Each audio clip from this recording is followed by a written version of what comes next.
everybody, hope all is well, hope all is well. Welcome to Let's Converse. So we are here with Trustee Joyett Williams that's joining us today. I'm super excited to have you on. Thank you for coming on. We actually, just so you guys know, that me and Trustee Joyett, we both sat on the village board together, which we know that Hempstead is the largest village in the entire United States, over 70,000 people that we govern. So we did that. Yes, So indeed. congratulations to you.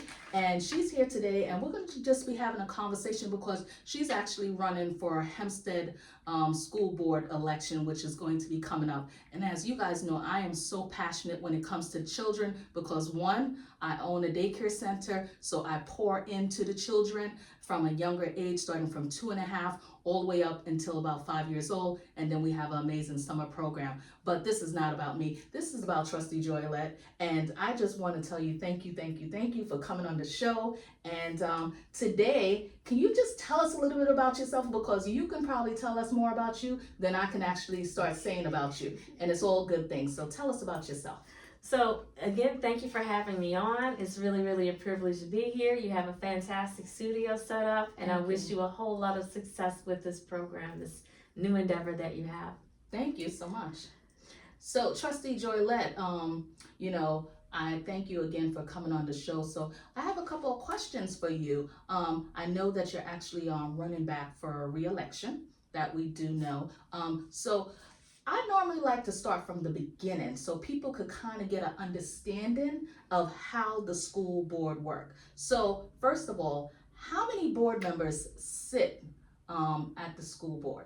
There are 5 members of the board. It has to very intentionally be an odd number so that there's never an even number vote with 3 and 3 or 2 and 2. And so there are 5 of us, and each year in June or the very end of June and toward the first week of July, we elect a president and a vice president among the 5 of us. And that happens a few weeks after the election when the new members or returning members of the board have been sworn in. Okay, very good. So you have 5 people that sit on the board, and as you said, that is always that odd number. So somebody's always running every year? Yes, and that is very intentional also. School boards across the country are set up so that there's never a brand new slate coming in all at once. There will always be seasoned members of the board that can kind of coach and bring along any new members that may be coming in. And of course, that is so that they get a better understanding and better training on what to expect and what the policies and procedures are. Okay, so in order for a vote to pass, how many votes do you have to have? Just 3. Just 3. Okay, so that's great to know because I think it's important for us to break it down so people get an understanding how boards actually work. Now, do you guys get any kind of training, or do you just kind of say, hey, you know what, I want to run, and now you're sitting there making decisions about all these different things that's coming to you at once? Is there some kind of training that takes place? Absolutely. Once a school board member is elected, he or she is literally required by New York State to go through a new members training session, and it's split up into either 2 days of 4 hours each or 1 day of 8 hours. And it can be in person or virtual. I went to the in-person session because I felt like it would be kind of more personal. I could pay attention a little bit more and perhaps have more engagement with not only myself, but other new members who were coming in from across the region. And the region, when I say the region, I mean perhaps parts of Nassau and Suffolk counties. Okay, great. So where did you travel to? I was in Huntington. Huntington, okay. Yeah. Nice. And is that everybody that actually got reelected or elected that Yes. goes to these trainings? Yes, you literally are required, again, by New York State to attend a training session, and you can potentially be removed from the board if you do not get an orientation in what your responsibilities are and what they are not. what you can say, what you can't say, what your responsibilities are to the children and to the fiduciary responsibilities of the budget of the school district. Okay, that's definitely good to know. So I have a question. How long have you sat on the board so far? I was sworn in July of 2022. Mm-hmm. Each term is 3 years. Each term is 3 years, so you're actually going on your third year now. That's correct. Okay, very nice. And I know you mentioned the fact that you did take training and everything like that. So, what is the role of a school board member? What exactly do they do? Because, that's a conversation because sometimes people don't realize that you're only allowed to do certain things and you're not supposed to do things outside of your jurisdiction. And if you do, it's a possibility that you can get yourself in trouble. So, can you explain to us what are the roles of a school board? Primarily, we vote on issues regarding the budget and also personnel. Mm-hmm. And we, to a lesser extent, are ambassadors for the schools and they're just uplifting and inspiring and being role models for the children. So primarily, we are required to, at the most basic level, meet twice a month.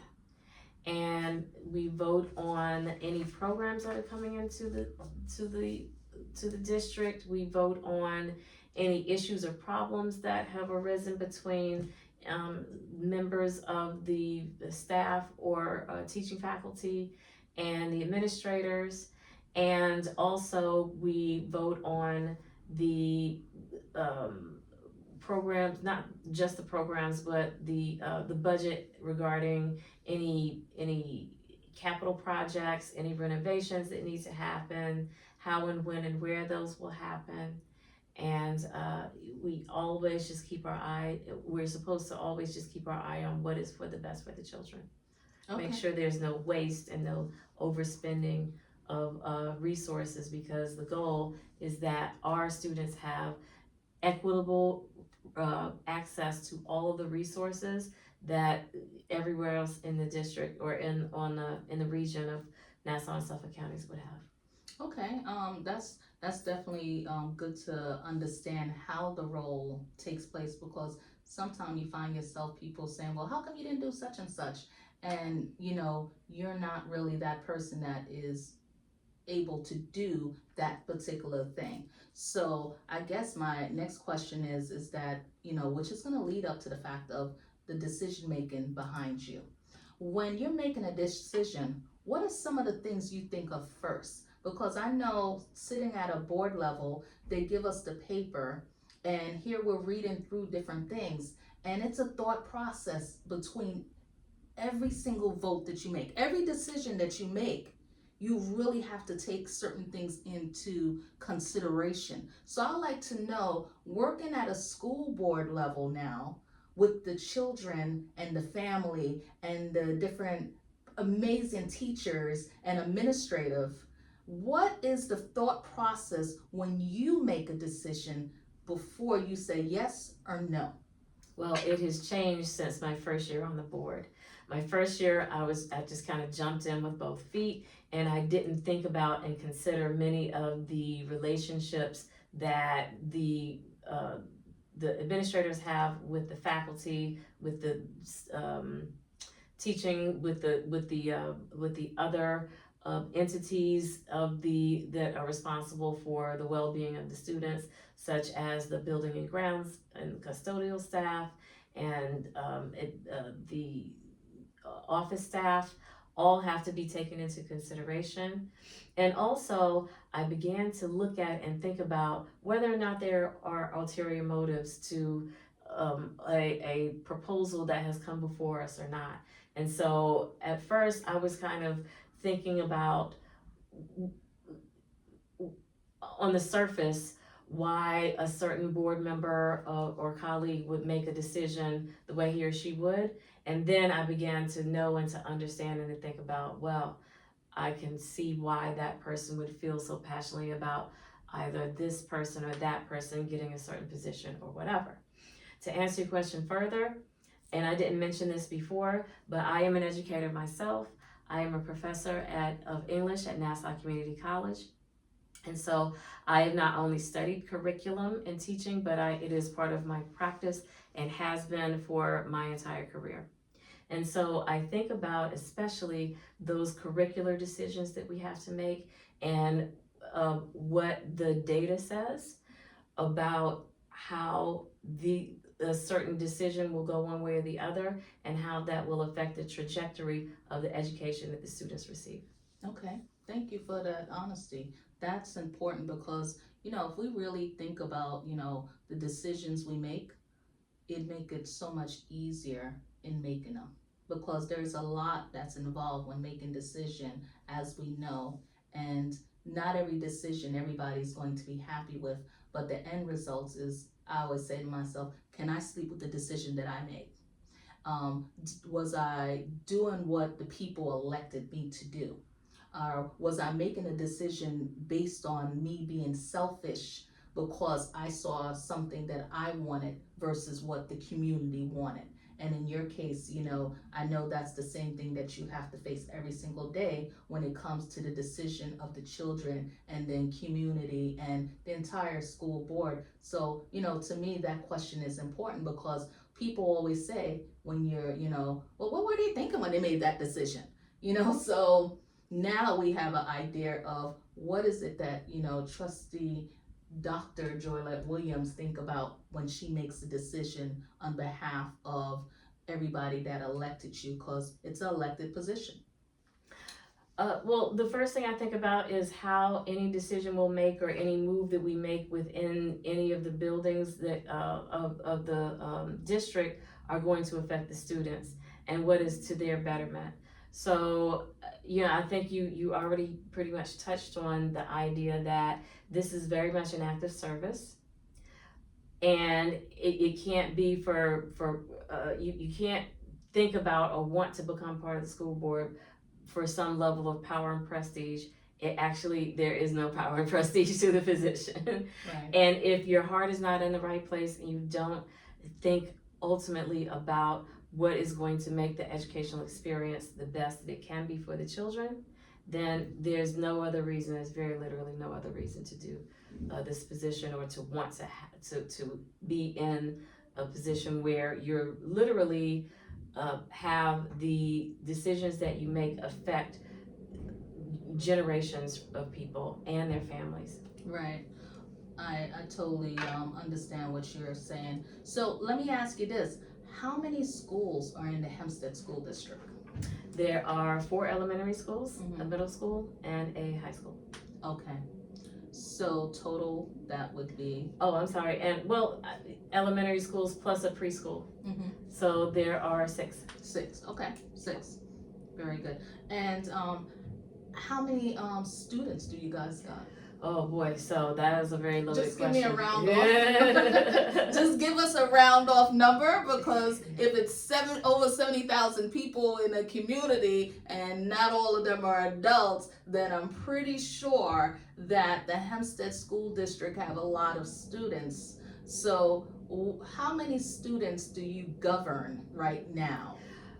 When I came to the school board, there were about 5,800. Regretfully, it has decreased to just under 4,000 now. Wow. And I don't know how much you want to get into this aspect of it, but the charter schools have significantly affected. We are definitely going to get into that question. Our enrollment, and so has the fluctuation in the immigration laws and the issues that are happening with deportation have significantly affected not only the schools but our entire population in the village of Hempstead. Wow. So since you took me into that question, before I go there, I first want to ask a little bit about what is the budget? Wow. So the budget is over $360 million.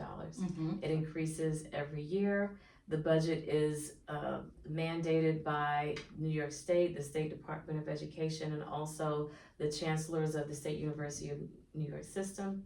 And so our budget increases parallel with what we spent the year prior, parallel with what the state is able to provide, and to a smaller extent, the budget is also, what also factors in is the school taxes that residents pay who are property owners. Right, and I know that you guys got about a 6% increase, which is still not really enough for everything that's taken place, correct? It's true, it's true. Okay, so being that we were talking about, I wanted people to hear the numbers, because when you hear numbers and now you factor in children, that says a lot, because I know at one point it was about over 6,000 children that you guys had inside the building. To be exact, it was about around 6,114 students, and now we're looking at 4,000 students. And one, based on the fact, like you said, the everything that's going on with the immigration, which is a big factor, and I know also everything that's happening too with the charter schools. So prior to everything happening with the immigration, you guys were still losing students to the charter schools. So how many charter schools right now do we have currently in Hempstead? I mean, I know how much, but let's tell everybody else how many students we actually have. There are How many three. charter schools? There are three. We have the Evergreen Charter School and the Academy Charter School. We also have a significant number of students who go to attend the Roosevelt Academy, and there is in fact a fourth school, the Diamond Charter School, that will is scheduled to open in the fall of 2026, and so we will eventually have four. Okay, so now the other charter schools, I know of the ones that we're talking about, and I know that there's a new one that's actually coming in. Do we know exactly where that other charter school is going to be located? Because I can't even imagine where it would go. There is a shroud of secrecy around where that new building is going to be, Okay. and we will not know possibly for a few months, because again, the school is not scheduled to open for about another 13 or 14 months. Right. But it has been very difficult to find any information about the school. I'm not entirely sure why there's so much secrecy involved in its development, but as time goes on, we will have access to these answers. Right. Well, I know that the money, and that's why we talked about the money, I know the money follows the children. So you mentioned the fact that right now you guys are at about $3,060 million. And we know that there was the increase of the 6%, but however, the money do follow the children, right? So with that being said, that means that some of the money that you guys are receiving is also going into the charter schools as well, because when those kids leave, they now go, the money goes with the children, correct? It's true, and it's possibly a third of our entire budget that is going into providing education for the students in the charter schools. Okay, so I know that there's also been some conversation of a school which is David Patterson, that is planning to close, and I know that the discussion, as we all saw on the news, them talking about the fact that the school is closing because of the charter schools. So I guess first I want to ask you this: is that what are your feelings about the charter schools? Well, I believe that parents should have the right to choose where their children go to school. Right. However, the budget and the funding for those schools needs to be restructured so that it does not take disproportionately from the public school students. And so there is a proposal for New York State to have a moratorium on the number of students that are able to go into the charter schools. And once that cap is reached, they will not be able to just enroll up to their limits and their capacity, thus taking away from the students who are in the public schools. Okay, so with the moratorium put in place, and for those that don't understand what that is, is that basically is that you're limiting the amount of charter schools possibly coming in, or limiting the amount of students that can actually go over. So that means you kind of stop, because that's something that we did when we were in office. We limit the amount of smoke shops coming into the community, because we didn't want our village to be saturated with too many. Because it's only fair to say that, you know what, at the end of the day, that it shouldn't just be in one community. Because yes, the charter schools might be doing a great job, and the ones that we have, that's enough. So now the moratorium is something that they're looking to put in place. So I just wanted to clarify what exactly it is, because then people have a better understanding of what you're actually talking about. So is this something that is going to help with the 34 million deficit that the school district is actually facing if this moratorium is put into place? Yes, and for the record, there was a possibility that David Patterson School was going to close. It is not. Okay. The school is not going to close. We may repurpose the building for a BOCES program, which would be really, really exciting, because our students travel out to another location for their BOCES programs. But it would be great to have the BOCES programs in our district, and that is one of the factors that would save the district millions. So the school is, for the record, not going to close. However, I will also say that if it had, then it would be one of several schools throughout Long Island. We know, because it's affecting our community, what the significance of a closure would be, but there are schools from Central Islip to Manhasset that have had to close, and ours, very thankfully and very fortunately, will not be closing. Okay, I definitely could understand that, because I have seen there are some schools in the Bronx that have been closing due to the budget and everything else like that, which we never want to see school close, because then you have to kind of put children in other places. Now families have to figure out how they're going to get their kids from one spot to the next spot, and that becomes overwhelming on top of everything else that's going on in today's society, which is another conversation for another day. But however, I totally have seen just that happening. But I'd like to ask you, what are some initiative that you took yourself to try to help make sure that this didn't happen? So what is an initiative that you took? You know, what is something that Dr. Joyett took to say, this is what I want to do to make sure that this doesn't happen? What role did you play? I always there are lots of little things that I think we put into place. One is to read very carefully the docket or the agenda for each meeting, and make sure that the numbers match up as far as the programs that are being proposed and how much they should cost.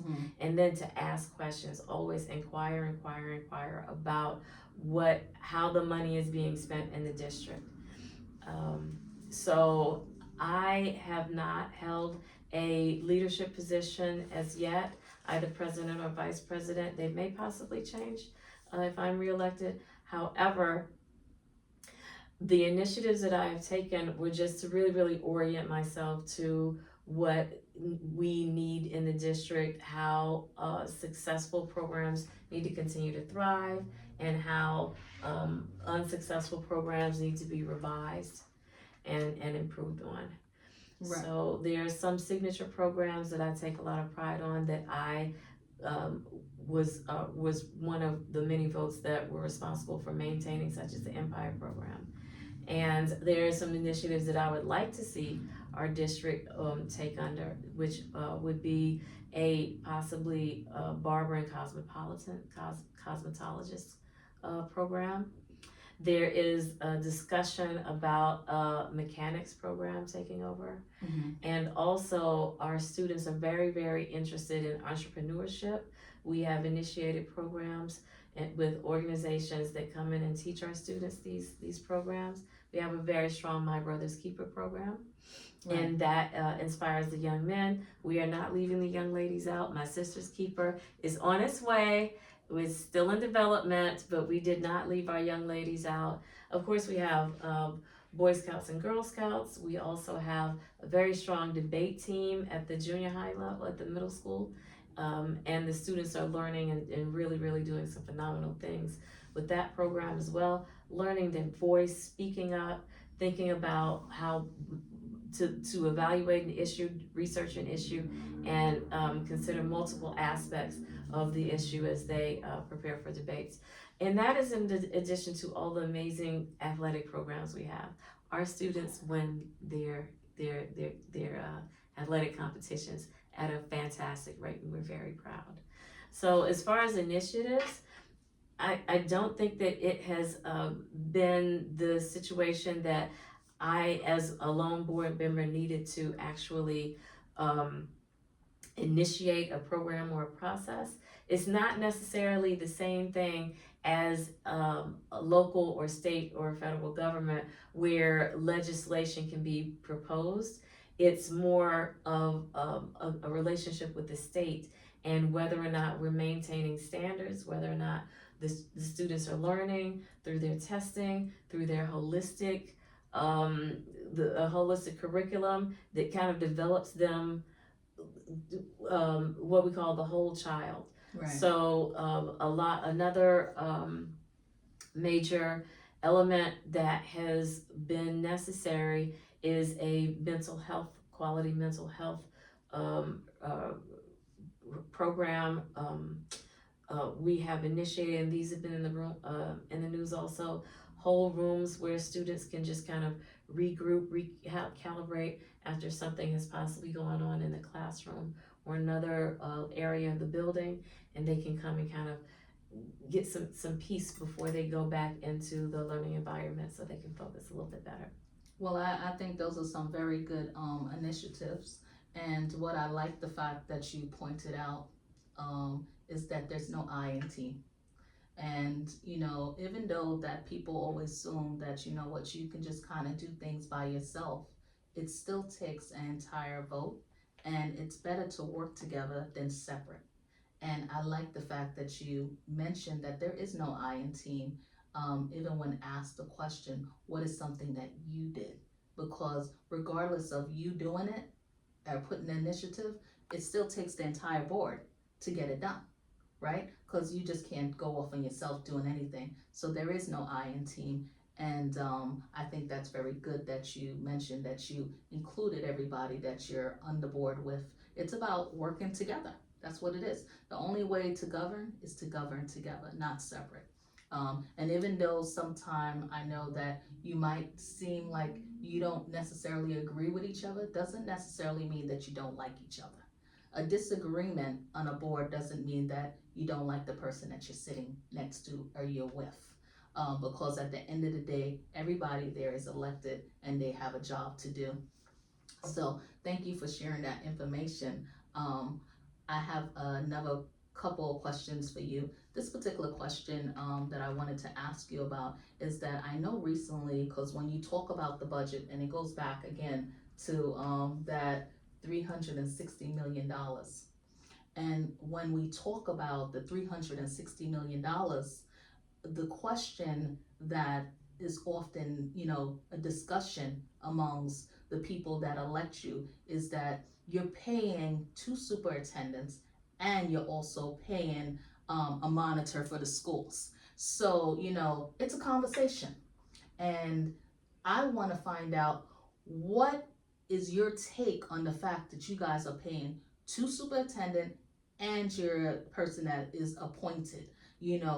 That's money that's being spent. So what is your thought process on, the decision that was made to now be paying 3 people instead of 1, or possibly the 2, because 1 was appointed by our prior assembly? So what is the thought process behind that? There was a lot of deliberation that went into that decision. It was not a quick decision. Right. It was not based on maliciousness. It was based on some I'm procedures. not gonna ask for the personal because, Okay. you know, I've been an elected official, so I'm not asking for personal information because as an elected official, when you go beyond those doors, you can't talk about personal matters. So just understand that I'm not asking why it happened, what was the reasons behind it. My question is simply just so I could clear up for everybody else to understand why I'm asking it the way I am, is that you're paying 3 people. What is the thought process of spending that much money? I appreciate that clarification because there's absolutely information that is classified that I cannot reveal at that time. So thank you for that. The rationale is that we are required by law to fulfill a contract for the superintendent that we have in place. However, we will also, upon the individual who was asked to um, remain at home, we were required to have a superintendent in place, and that is by law. And of course, the person that we hired also needed to be on payroll. As far as a monitor, his salary comes from the state primarily and not our school's budget. Because the state appointed him, the state is responsible for paying his salary. It is not coming out of our school budget, which is a relief. Going forward, I do have some proposals that I would like to make to our my fellow board members about how to remedy that situation. We have people in-house who are more than capable and have taken the necessary coursework and certifications to be classified and certified as superintendents. And I would love for some of the people who we already have in place to be able to take the reins and have one consistent superintendent instead of 2. Some of that situation is going to clear itself up because contracts expire. I'm saying that again intentionally rather vague, but some of that issue will take care of itself when the contract period has ended, which will be very soon. But there are really, really qualified, trained people in our district that are capable of and deserve the opportunity to have the chance to become superintendent. And even us moving forward with promoting people from the administrative positions where they are will save the district a lot of money because we will not be looking to an outside consulting firm to do the search for us. And that will cost a few $100,000 that we will save by not going through that process. Okay, so my next question, which is the leading question, is that being that you guys already know that you're going to let somebody go, didn't they have anybody else in mind instead of spending all this money right now? Because, you know, the longer this goes, the more money is actually being spent. And when we talk about a deficit, you know, to me, isn't that a fix? It's true. Now, we are now in May, and I will simply say again, in very general terms, that the school year is going to end in a few weeks, and that a couple of these issues with the budget will take care of themselves at that time. Okay. So I will also, to elaborate on your question and further answer your question, is that when we realized that the superintendent we had was no longer going to be able to continue in her in the daily operation of the district, then we had to make a decision immediately on who was available, and we received a couple of recommendations, and we literally went with one. And so it has caused quite an issue, and we again have been deliberating over it, and it was the best decision at that time. Right. Because sometimes we need people to step in quickly and continue the daily operations of the district. And there were just not a lot of people on hand that could fill in here's the other factor, who are familiar with our village, our culture, the expectations that we have, understanding the needs of our students. It takes a lot. It's not just being certified or qualified to fulfill any role by a superintendent. It also is understanding and not being tone deaf to the needs of our particular village and the way the village functions. Okay, yeah, I definitely understand that. So I have another question. Can a board member actually fire staff? Absolutely not. Okay. A board member can get removed for attempting to fire staff, in fact. Okay.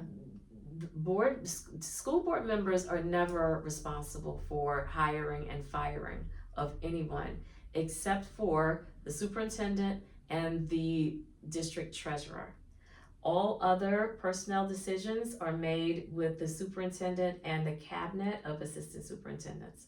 We receive recommendations that we then vote on, but we do not make those actual decisions or proposals. So just so everybody get an understanding, because I know this is something that, we have had to face in my own position as a village trustee. So a board member on the school board, technically they can't, well, of course it's not going to be individually. As an entire board, you can't actually fire anybody. This is true. It is a suggestion that is made by the superintendent, which the superintendent is the one that's in charge of employees, correct? This is true. We vote on recommendations, Okay. but we do not have a significant role in the actual hiring process. And the recommendation will come from the superintendent. Yes, that's correct. Okay. And the cabinet. Right. Okay. But however, a cabinet, which is the board. The cabinet is the assistant superintendent. So you have superintendent. assistant superintendent of business, you have Okay. assistant superintendent of special programs, you have assistant superintendent of curriculum, Okay. an assistant superintendent of special education. These are the employees of the district in the administrative roles that sit on the cabinet of the superintendent. The board makes decisions based on those proposals and those recommendations. Okay, so that's great, because like I said, to me, it's about making sure that everybody is educated, that they understand that the cabinet makes the suggestion of someone actually being fired, not the board doing it. So it's the superintendent and her cabinet.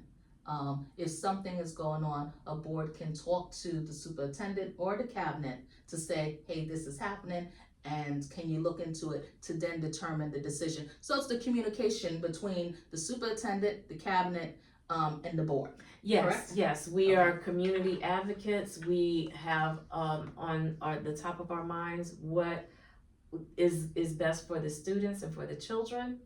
And if a recommendation comes from the community, we cannot say whether or not we as individuals are going to get a person a job, deny a person a position.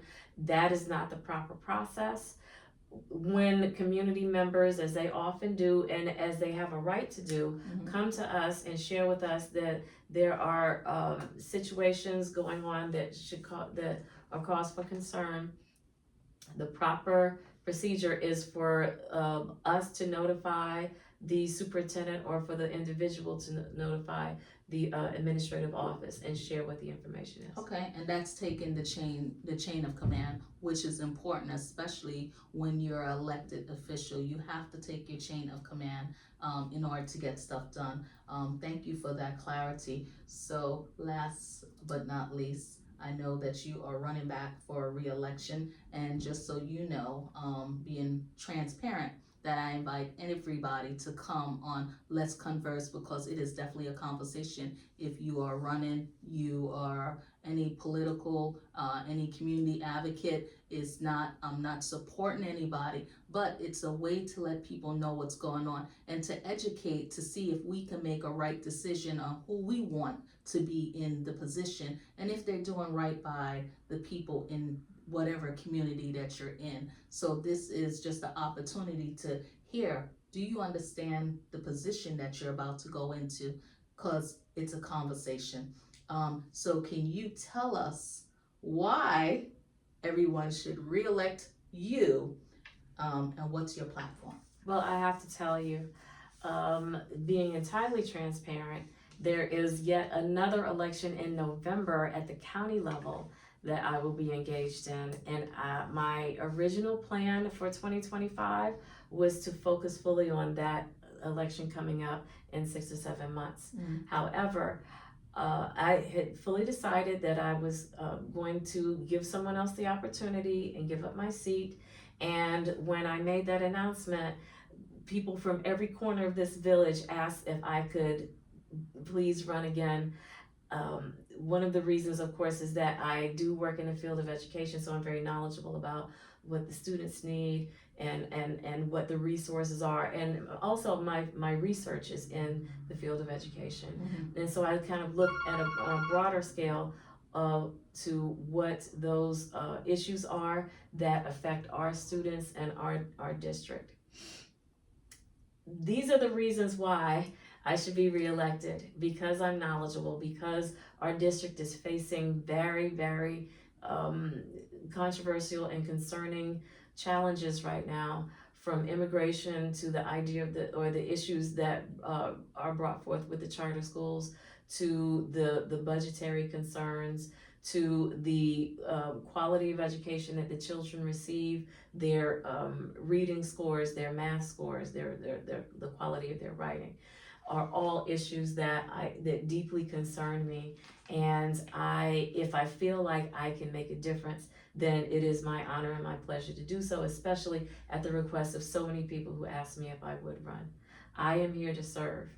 Again, there literally is way less power and prestige than people think going into the school board. It is not about getting any form of recognition. It is about building a stronger community that includes our future leaders.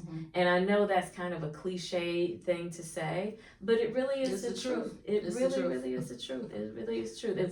If we do not teach our elementary and middle school and high school students to be civil citizens, then where are they going to get this information from?